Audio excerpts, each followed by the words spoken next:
Hello students, myself Poonam Mistry. Welcome to my YouTube channel. As as we have already studied about the constitution of our India, then we have already studied about the secularism.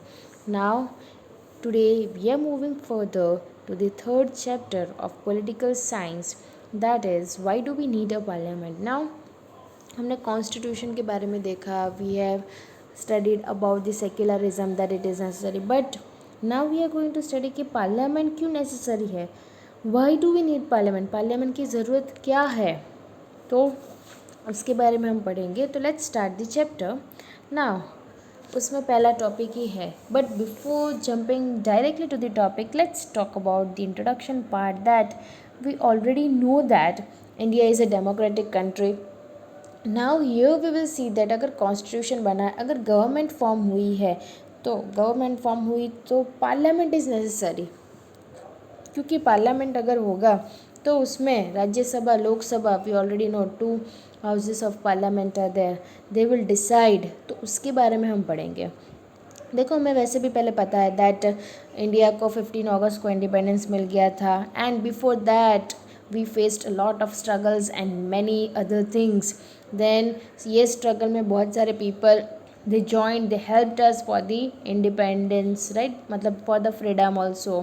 फिर धीरे धीरे constitution form होने वाला था, उसमें ideas of freedom थे, equality and participation in decision making, it was all done, right.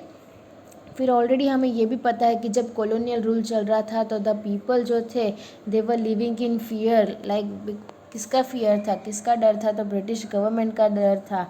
And they did not agree with many of the decisions also that they टुक.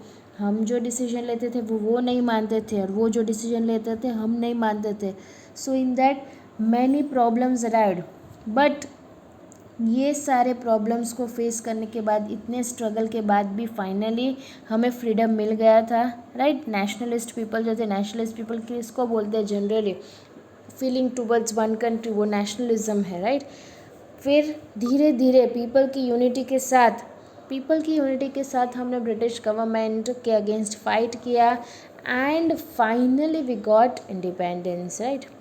सो उसके पहले भी बहुत सारी बात है कि क्या हुआ था. आईएनसी फॉर्म हुआ था, इंडियन नेशनल कांग्रेस फॉर्म हुआ था. देन लेजिस्लेचर में लॉ मेकिंग बॉडी होगी, वहाँ पे वो लोग डिस्कस करेंगे budget and the last questions. फिर गवर्नमेंट ऑफ इंडिया एक्ट जो 1909 में बना था, तो उसमें क्या था, that allowed for some elected representation also, क्योंकि पहले का लेजिस्लेचर जो था that was under British government, right.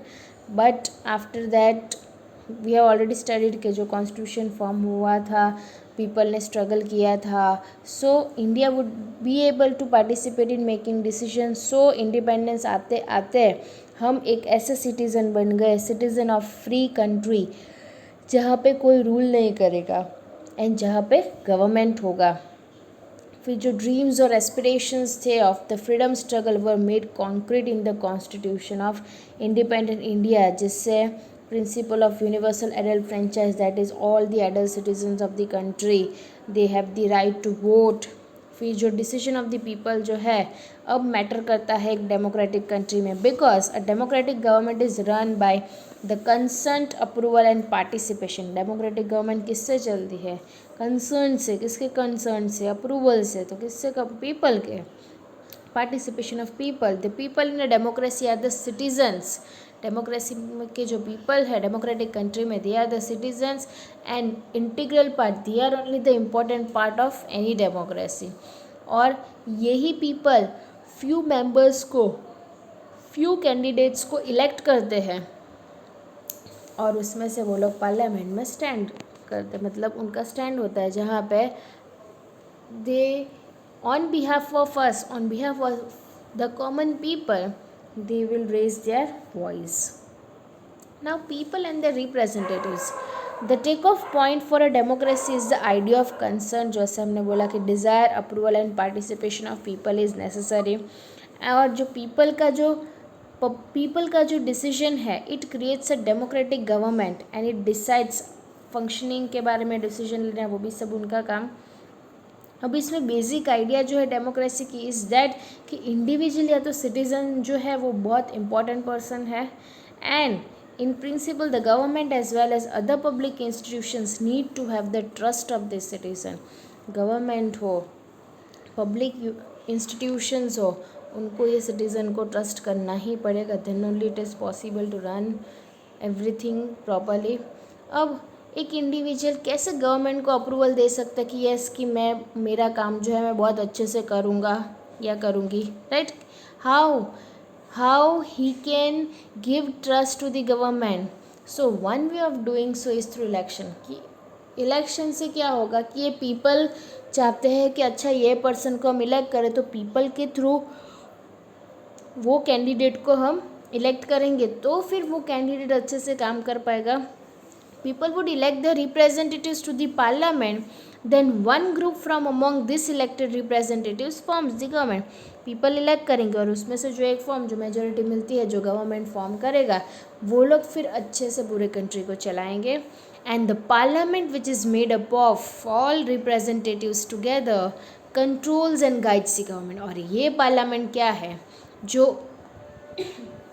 Representatives के से बना है, वो क्या करता है? It controls and it guides the government. वही तो एक पार्लियामेंट है.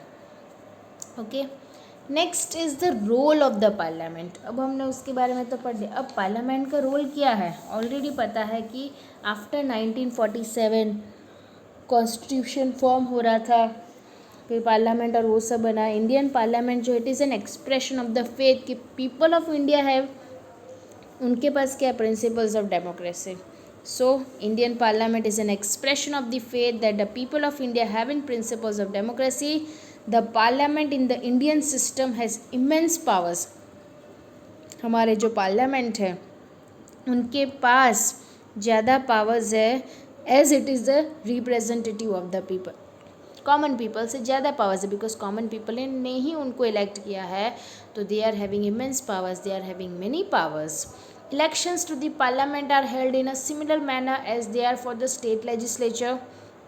जो इलेक्शन पार्लियामेंट में होता है सेम मैनर में होगा स्टेट वाइज, राइट?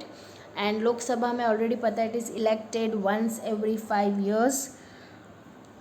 कंट्रीज़ जो है हमारी कंट्री जो है already it is divided into numerous constituencies, मतलब नंबर ऑफ विलेजेस या बोल सकते हैं नंबर ऑफ डिफरेंट डिस्ट्रिक्ट्स में उनको डिवाइड कर दिया है, राइट?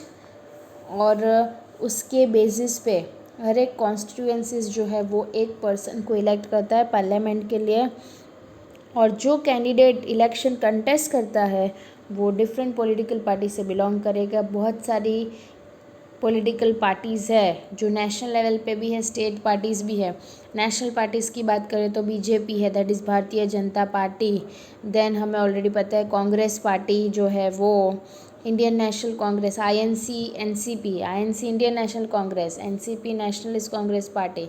फिर Communist Party of India that is CPI and many other.